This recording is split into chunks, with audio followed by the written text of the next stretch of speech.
M Swaraj അദ്ദേഹം ജനിച്ച പോത്തുകലിലെ 118 number ബൂത്തിൽ 71 വോട്ടിന് അദ്ദേഹം പിന്നിലാണ്. അദ്ദേഹം ജനിച്ച ആ പോത്തുകൽ പഞ്ചായത്തിൽ 307 വോട്ടിന് അദ്ദേഹം പിന്നിലാണ് ഞങ്ങൾക്ക് ലീഡുണ്ട്. ഇനിയും അദ്ദേഹം പഠിച്ച ഒരിക്കൽ കൂടി ഒരു വട്ടം കൂടി അങ്ങനെ എന്തൊക്കെയോ നൊസ്റ്റാൾജിക് പരിപാടികളൊക്കെ സംഘടിപ്പിച്ച ചുങ്കത്തറ മർത്തോമ കോളേജ് ഇരിക്കുന്ന 149 നമ്പർ ബൂത്ത്, ആ 149 നമ്പർ ബൂത്തിൽ ഞങ്ങൾക്ക് 95 വോട്ടിന് ലീഡുണ്ട്. ഞാൻ ജനിച്ചു വളർന്ന എന്റെ വാർഡ് അതിൽ കമ്മ്യൂണിസ്റ്റ് പാർട്ടിയുടെ കൊടി പോലും കുത്താൻ അനുവാദമില്ലാത്തൊരു നാടായിരുന്നു. അവിടെ തെരഞ്ഞെടുപ്പ് സമയത്ത് സന്ദർശിക്കാൻ വന്ന CPM-ന്റെ ജില്ലാ നേതാക്കന്മാരെ തല്ലി അവരുടെ കാറ് തല്ലി പൊളിച്ച് തിരിച്ചോടിച്ച മണ്ഡലമാണ്, ഒരു വാർഡായിരുന്നു. അത് ഓരോ പ്രദേശത്തിനും അതിന്റേതായിട്ടുള്ള പ്രത്യേകതയുണ്ട്.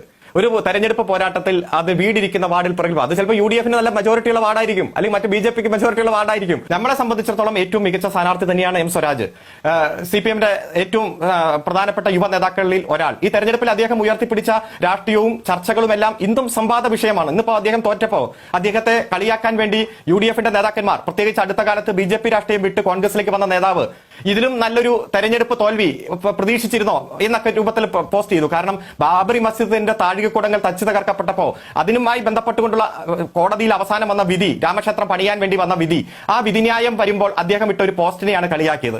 ഇന്നും നമുക്കറിയാം, ആ വിധിന്യായം വരുമ്പോ വിധി പറഞ്ഞ ജഡ്ജിമാർ ആരാണ് ഈ വിധി പറഞ്ഞത് എന്ന് സ്വന്തം പേര് പോലും എഴുതി ഒപ്പിടാൻ തയ്യാറാകാത്ത ഈ രാജ്യത്തെ ഏക കോടതി വിധിയാണത്.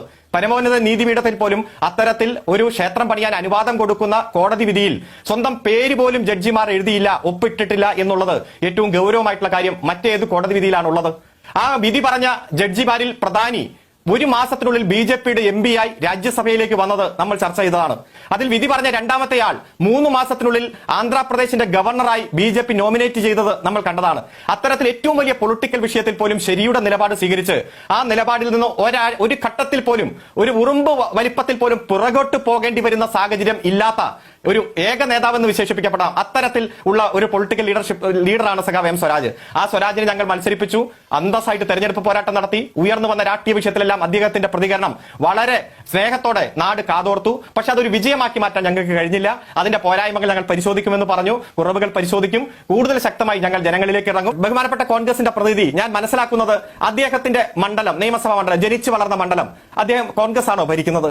അദ്ദേഹത്തിന്റെ ജനിച്ചു വളർന്ന പഞ്ചായത്ത്, പള്ളിക്കൽ പഞ്ചായത്ത് കോൺഗ്രസ് ആണോ വർഷങ്ങളായിട്ട് ഭരിക്കുന്നത്? അവിടെയൊക്കെ LDF അല്ലേ? അപ്പൊ അവിടെ LDF ആണ് എന്ന് പറഞ്ഞുകൊണ്ട് അദ്ദേഹത്തിന്റെ ഒരു രാഷ്ട്രീയ പ്രവർത്തനത്തെയോ രാഷ്ട്രീയത്തിലുള്ള ഇടപെടലിനെയോ വിമർശിച്ചാൽ എന്താണ് അതിന്റെ പിന്നിലുള്ള ന്യായം? ഒന്നുമില്ല. അപ്പൊ അതുകൊണ്ട് സ്വരാജ് ജനിച്ച പഞ്ചായത്തിൽ അങ്ങനെയല്ലേ, ജീവിച്ച പഞ്ചായത്തിൽ ഇങ്ങനെയല്ലേ? ഇന്ന് നിങ്ങളുടെ ദിവസമാണ്, ജയിച്ച ദിവസമാണ്, നിങ്ങൾക്ക് പറയാം. പക്ഷെ എല്ലാ മര്യാദയും മാന്യതയും വിട്ടുകൊണ്ടുള്ള നിങ്ങളുടെ പറച്ചിൽ അത് നിങ്ങൾ പറഞ്ഞോളുക, നിങ്ങളുടെ രീതിക്കും നിങ്ങളുടേതായിട്ടുള്ള ഭാവത്തിനും അനുസരിച്ച് നിങ്ങൾ പറഞ്ഞോളുക. ഞങ്ങൾ ഇപ്പോഴും പറയുന്നു, ഈ തെരഞ്ഞെടുപ്പിൽ ഞങ്ങൾ ഉയർത്തിപ്പിടിച്ച രാഷ്ട്രീയത്തിൽ നിന്ന് ഒരടി പിറകോട്ട് പോകാൻ ഞങ്ങൾ തയ്യാറല്ല. ഇത്ര വലിയൊരു തിരിച്ചടി നിലമ്പൂരിൽ നിങ്ങൾ പ്രതീക്ഷിച്ചിരുന്നോ? ഇത് സർക്കാരിന്റെ വിലയിരുത്തലാണ് എന്ന് അംഗീകരിക്കുന്നുണ്ടോ?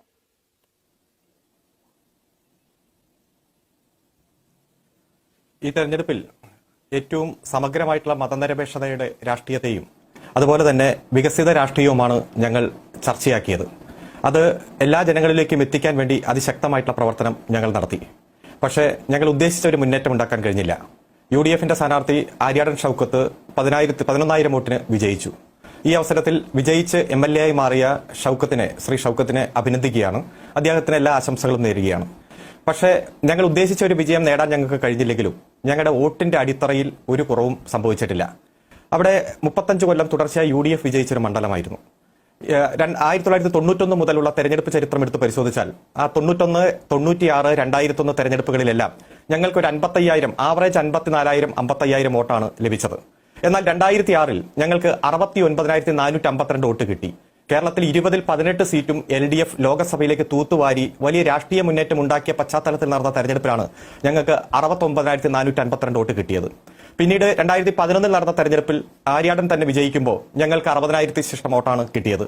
പിന്നെ ഞങ്ങൾ സ്വതന്ത്രനെ അണിനിരത്തി 2 തെരഞ്ഞെടുപ്പിനെ നേരിട്ടു. ആ സ്വതന്ത്രന്റെ ഒരു വോട്ടും കൂടി കൂട്ടുമ്പോൾ ഞങ്ങൾക്ക് ആ 2 തെരഞ്ഞെടുപ്പിലും വിജയിക്കാൻ കഴിഞ്ഞു. 2016 ഞങ്ങൾക്ക് കിട്ടിയ വോട്ടിൽ നിന്നും ഏകദേശം 11,198 വോട്ട് ഞങ്ങൾക്ക് ഈ തെരഞ്ഞെടുപ്പിൽ കുറവാണ്. 2021 ഞങ്ങൾക്ക് കിട്ടിയ വോട്ടിനേക്കാൾ 14,567 വോട്ടും ഞങ്ങൾക്ക് കുറവാണ്. ഒരു സ്വതന്ത്രനെ അണിനിരത്തി നിരവധി സ്വതന്ത്ര വോട്ടുകൾ ആകർഷിക്കാൻ കഴിഞ്ഞ് ആ മണ്ഡലം 2 തവണ അടുപ്പിച്ച് LDF സ്വതന്ത്രൻ വിജയിച്ച ആ സാഹചര്യത്തിൽ നിന്നും നോക്കുമ്പോൾ ഞങ്ങൾക്ക് 14,000 ശിഷ്ടം വോട്ട് കഴിഞ്ഞ തവണത്തേക്കാൾ കുറഞ്ഞിട്ടുണ്ട്. ഏറ്റവും വലിയ മുന്നേറ്റം CPM ഉണ്ടാക്കിയ, അരിവാൾ ചിറ്റികയിൽ ഉണ്ടാക്കിയ 2006-നേക്കാൾ 2792 വോട്ട് മാത്രമാണ് ഞങ്ങൾക്ക് ഈ തെരഞ്ഞെടുപ്പിൽ കുറഞ്ഞത്. ഏതായാലും ഈ കുറവ് ഞങ്ങൾ കൃത്യമായിട്ട് തന്നെ പരിശോധിക്കും. എവിടെയാണ് പോരായ്മ വന്നത് എന്ന് പരിശോധിച്ച് അത് തിരുത്താൻ വേണ്ടിയിട്ടുള്ള നടപടികൾ സ്വീകരിക്കും.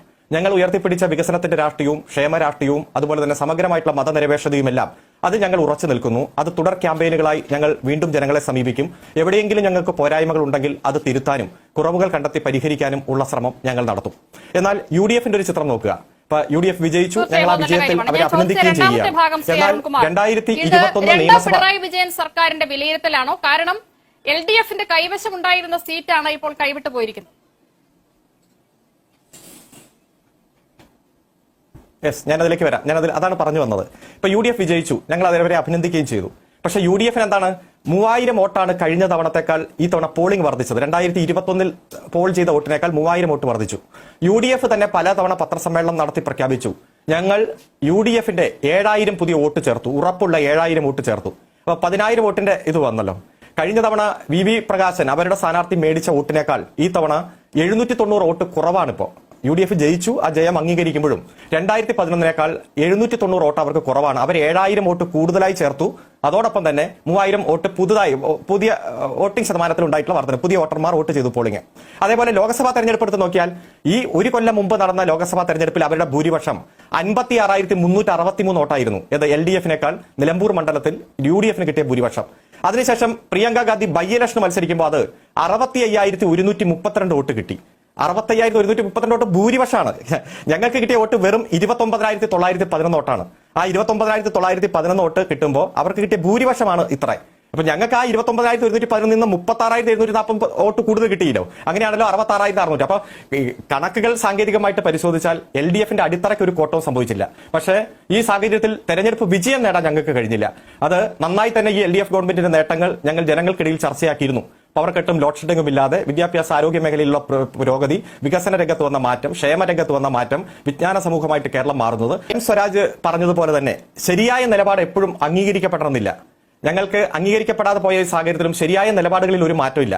ഇവിടെ 2000 കോടി രൂപയുടെ വികസന പ്രവർത്തനം ഈ മണ്ഡലത്തിൽ തന്ന എന്റെ പിതൃതുല്യനായിട്ടുള്ള വ്യക്തിത്വമാണ് സഖാവ് പിണറായി വിജയനെന്ന് ശ്രീ PV അൻവർ പറഞ്ഞ വാചകം ഇപ്പോഴും നമ്മുടെ മുന്നിലുണ്ട്. 9 വർഷം അദ്ദേഹത്തെ ജനങ്ങൾ കണ്ടത് LDF ഗവൺമെന്റിന്റെ പ്രതിനിധിയായിട്ടാണ്, പ്രതീകമായിട്ടാണ്. നിരവധി വികസന പ്രവർത്തനങ്ങൾ അവിടെ നടന്നിട്ടുണ്ട് എന്നതിൽ സംശയമില്ല. ക്ഷേമ പദ്ധതികൾ നടന്നിട്ടുണ്ട്. അത്തരത്തിൽ അദ്ദേഹം 9 കൊല്ലം MLA ആയിട്ട് ബന്ധപ്പെട്ട് പ്രവർത്തിക്കുമ്പോൾ വീണ്ടും തെരഞ്ഞെടുപ്പിൽ മത്സരിക്കുമ്പോൾ അദ്ദേഹത്തിന് വോട്ട് കിട്ടിയിട്ടുണ്ട്. അപ്പോൾ അദ്ദേഹത്തിന് ഒരു 20,000 വോട്ട് പോകുമ്പോഴും നമ്മുടെ 65,000 വോട്ട് അവിടെ 66,000 വോട്ട് അവിടെ നിൽക്കുകയാണ്. അപ്പൊ അത്തരത്തിൽ വന്ന് ഒരു ത്രികോണ മത്സരം എന്ന രൂപത്തിലേക്ക് വന്നപ്പോൾ വിജയത്തിലേക്ക് എത്താൻ ഞങ്ങൾക്ക് കഴിഞ്ഞിട്ടില്ല.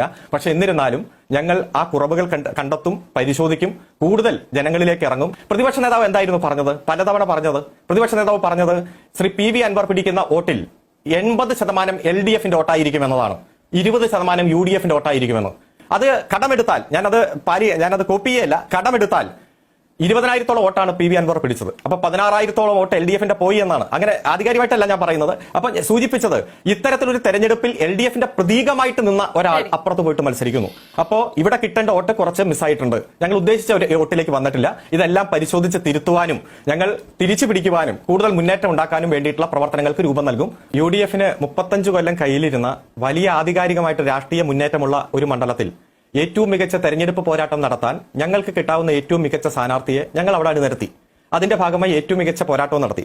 ഞാൻ പറഞ്ഞല്ലോ, 9 മാസം മുമ്പ് നടന്ന ഒരു കൃത്യമായി പറഞ്ഞ 1 കൊല്ലം മുമ്പ് നടന്ന ലോക്സഭാ തെരഞ്ഞെടുപ്പിൽ 56,000 വോട്ടിന്റെ ഭൂരിപക്ഷവും 8 മാസം മുമ്പ് നടന്ന ലോക്സഭാ ഉപതെരഞ്ഞെടുപ്പിന്റെ സമയത്ത് 65,132 വോട്ടിന്റെ ഭൂരിപക്ഷവും ഉണ്ടായിരുന്ന UDF ആണ് ഇപ്പോൾ 10,000-ലേക്ക് കുറഞ്ഞിരിക്കുന്നത്. അത് കൃത്യമായിട്ട് നമ്മുടെ മുന്നിൽ കണക്കുകൾ വ്യക്തമാണ്. ലോക്സഭയിലെ മാറ്റം ഇപ്പൊ ലോക്സഭയുടെ വോട്ടിംഗ് പാറ്റേൺ അല്ല നിയമസഭാ തെരഞ്ഞെടുപ്പിൽ.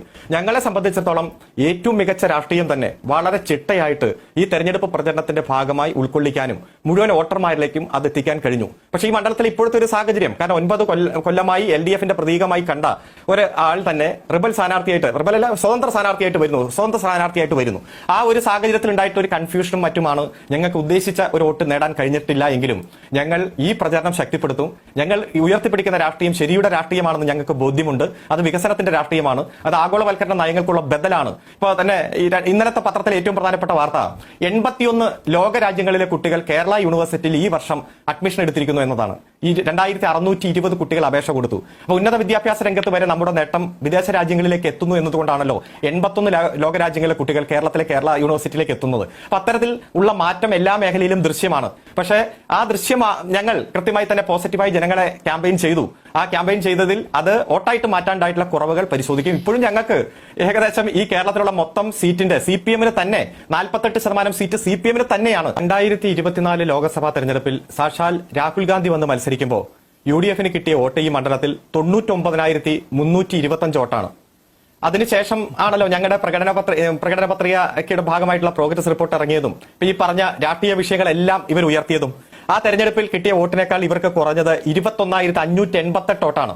അപ്പൊ ഇവർ ഉയർത്തിപ്പിടിച്ച ഈ രാഷ്ട്രീയത്തിന് പിന്തുണയാണെങ്കിൽ ആ ലോക്സഭാ തെരഞ്ഞെടുപ്പിനേക്കാൾ ഒരു വോട്ട് കൂടുതൽ കിട്ടുവാണോ 21,588 വോട്ട് കുറയുകയാണോ ചെയ്യുന്നത്? സാക്ഷാൽ പ്രിയങ്ക ഗാന്ധി മത്സരിച്ചു.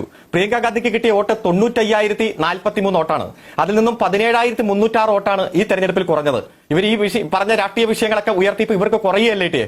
ഭൂരിപക്ഷത്തിന്റെ കാര്യത്തിലായാലും ആദ്യം സൂചിപ്പിച്ചതുപോലെ ആ കഴിഞ്ഞ ഈ ഒരു കൊല്ലം മുമ്പ് നടന്ന ലോക്സഭാ തെരഞ്ഞെടുപ്പിൽ LDF-നേക്കാൾ ഇവർക്ക് 56,363 വോട്ട് ഭൂരിപക്ഷം ഉണ്ടായി. ഈ മണ്ഡലത്തിൽ തന്നെ ഈ പ്രിയങ്ക ഗാന്ധി മത്സരിക്കുമ്പോഴോ 65,132 വോട്ട് LDF-നേക്കാൾ ഭൂരിപക്ഷമുണ്ട്.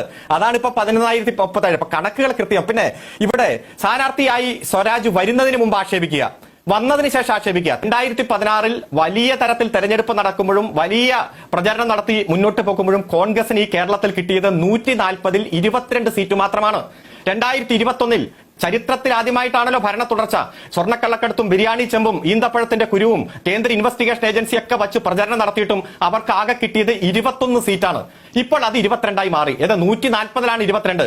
ഇനി ഈ കേരളത്തിൽ ഒരു തെരഞ്ഞെടുപ്പ് ജയിക്കണമെങ്കിൽ ഭൂരിപക്ഷ വർഗീയതയുടെയും പിന്തുണ വേണം, ന്യൂനപക്ഷ വർഗീയതയുടെയും പിന്തുണ വേണം. BJPയുടെ സ്ഥാനാർത്ഥി തന്നെ പത്രക്കാരോട് പറഞ്ഞില്ലേ, മാധ്യമങ്ങളോട് പറഞ്ഞില്ലേ, എനിക്ക് കിട്ടുമെന്ന് ഉറച്ചുള്ള എന്റെ BJPയുടെ സ്ഥാനാർത്ഥി എങ്ങനെയാണ് നിർത്തിയത്?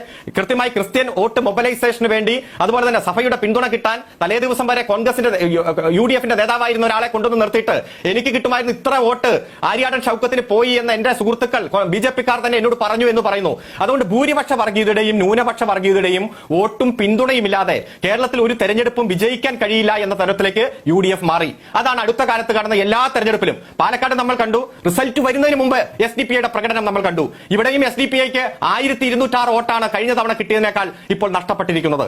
അതുകൊണ്ട് താൽക്കാലിക വിജയത്തിന് വേണ്ടി ഇവർ വർഗീയതയുടെ വോട്ട് പിടിച്ചോട്ടെ, മതരാഷ്ട്രവാദികളുടെ വോട്ട് പിടിച്ചോട്ടെ. ഇതിലും വലിയ അഹങ്കാരത്തോടെ UDF-ന്റെ നേതാക്കൾ, പ്രത്യേകിച്ച് ഇപ്പോൾ ചാനൽ ചർച്ചയിൽ പങ്കെടുക്കുന്ന പ്രതിനിധി ഉൾപ്പെടെ ഘോഷിച്ച് ആഘോഷിച്ച് ആയിരുന്നല്ലോ 2020 പഞ്ചായത്ത് തെരഞ്ഞെടുപ്പും 2021 നിയമസഭാ തെരഞ്ഞെടുപ്പും. എന്തൊക്കെയായിരുന്നു? നിരവധി ആരോപണങ്ങൾ ഉന്നയിച്ചുകൊണ്ട് ഈ ഗവൺമെന്റിനെ, ഒന്നാം പിണറായി സർക്കാരിനെ ആക്ഷേപിക്കാനും നേതാക്കന്മാരെ വ്യക്തിപരമായിട്ട് ആക്രമിക്കാനും അവരുടെ കുടുംബത്തെ ആക്രമിക്കാനും ഇവർ മത്സരിച്ചില്ലേ? ആ സമയത്തല്ലേ ഞങ്ങൾ 42% വോട്ടിൽ നിന്ന് 45.3% വോട്ടായി 91 സീറ്റിൽ നിന്ന് 99 സീറ്റായിട്ട് ഞങ്ങൾ ആ ചരിത്രത്തിൽ ആദ്യമായി ചരിത്രം തിരുത്തി എഴുതിക്കൊണ്ട് ഭരണ തുടർച്ചയിലേക്ക് വന്നില്ലേ? പഞ്ചായത്ത് തെരഞ്ഞെടുപ്പിലും ഇത് തന്നെയായിരുന്നില്ലേ സാഹചര്യം? 2020 ഡിസംബർ 16 പഞ്ചായത്ത് തെരഞ്ഞെടുപ്പ് വരുമ്പോൾ 6 കോർപ്പറേഷനിൽ 5 LDF, 14 ജില്ലാ പഞ്ചായത്തിൽ 12 LDF, 946 ഗ്രാമപഞ്ചായത്തിൽ 600 ഗ്രാമപഞ്ചായത്തും LDF, ബ്ലോക്ക് മുനിസിപ്പാലിറ്റി ഞങ്ങൾ തൂത്തുവാരിയില്ലേ? അതുകൊണ്ട് ഈ നിലമ്പൂരിന്റെ ഒരു വിജയം ഞങ്ങൾ പറഞ്ഞു, ഞങ്ങളുടെ തോൽവി അംഗീകരിച്ചു, കുറവുകൾ പരിശോധിക്കും. ഇത് വലിയ തരത്തിൽ അഹങ്കാരമായി കൊട്ടിഘോഷിച്ച് വ്യക്തിപരമായിട്ടുള്ള അധിക്ഷേപത്തിനും ആക്ഷേപത്തിനും ഇപ്പൊ ഞങ്ങളങ്ങ് മറുപടി കൊടുത്ത് തകർത്തു എന്നൊക്കെ പറയുമ്പോഴും ഇവിടെ ഇത്തരത്തിലൊരു സ്വതന്ത്ര സ്ഥാനാർത്ഥി ഇത്ര വോട്ട് പിടിച്ചതും ആ സ്വതന്ത്ര സ്ഥാനാർത്ഥി എതിരായിട്ട് മത്സരിച്ച സാഹചര്യവും ഞങ്ങളുടെ വോട്ടിംഗ് പാറ്റേൺ നഷ്ടപ്പെടാത്ത സാഹചര്യവും 9 വർഷമായിട്ട് തുടർച്ചയായി ഞങ്ങൾ ഭരിക്കുന്ന കാര്യവും വികസന നേട്ടങ്ങൾ ഓരോന്നായി തെരഞ്ഞെടുപ്പിന്റെ ഭാഗമായി ഉയർത്താൻ ഞങ്ങൾക്ക് കഴിഞ്ഞതുമെല്ലാം ജനങ്ങൾക്ക് മുന്നിലുണ്ട്. അതുകൊണ്ട് LDF-ന് ഭരണ തുടർച്ച കിട്ടും. ഇനിയുള്ള 10 മാസം ഞങ്ങളെ സംബന്ധിച്ചിടത്തോളം എവിടെ കുറവുണ്ടോ ആ കുറവുകൾ കണ്ടെത്തി പരിഹരിക്കാൻ കൃത്യമായിട്ട് മുന്നോട്ട് പോകാൻ ഞങ്ങൾക്ക് കഴിയും. 2019 ലോക്സഭാ സീറ്റിലും തോറ്റിട്ടാണ്. പറഞ്ഞ 2019 ലോക്സഭാ തെരഞ്ഞെടുപ്പിൽ ഉണ്ടായ തിരിച്ചടിയുടെ കുറവുകൾ കൃത്യമായി ഞങ്ങൾ പരിശോധിച്ചില്ല. അന്ന് ഞങ്ങൾ ഇന്ത്യയിൽ ഇനി ഇടതുപക്ഷത്തിന്റെ പ്രശസ്തി എന്ത്, കേരളത്തിൽ വട്ടപൂജ്യം എന്ന് പറഞ്ഞ് ഞങ്ങളെ ആക്ഷേപിച്ചവരാണ് നിങ്ങൾ എല്ലാവരും. ആ കുറവിൽ നിന്ന്, പോരായ്മയിൽ നിന്ന്, പിന്നോക്കാവസ്ഥയിൽ നിന്ന് വർദ്ധിത വീര്യത്തോടെ ഞങ്ങൾ തിരിച്ചു വന്നത് ജനങ്ങൾക്ക് കൊടുത്ത വാക്കു പാലിച്ചുകൊണ്ട് തന്നെയാണ്, വികസന പ്രവർത്തനങ്ങൾ നടപ്പാക്കിക്കൊണ്ട് തന്നെയാണ്. അതുകൊണ്ട് പ്രകടന പത്രിക പൂർത്തീകരിക്കും, വീണ്ടും പ്രോഗ്രസ് റിപ്പോർട്ട് ഇറക്കും, ജനങ്ങളെ ബോധ്യപ്പെടുത്തും.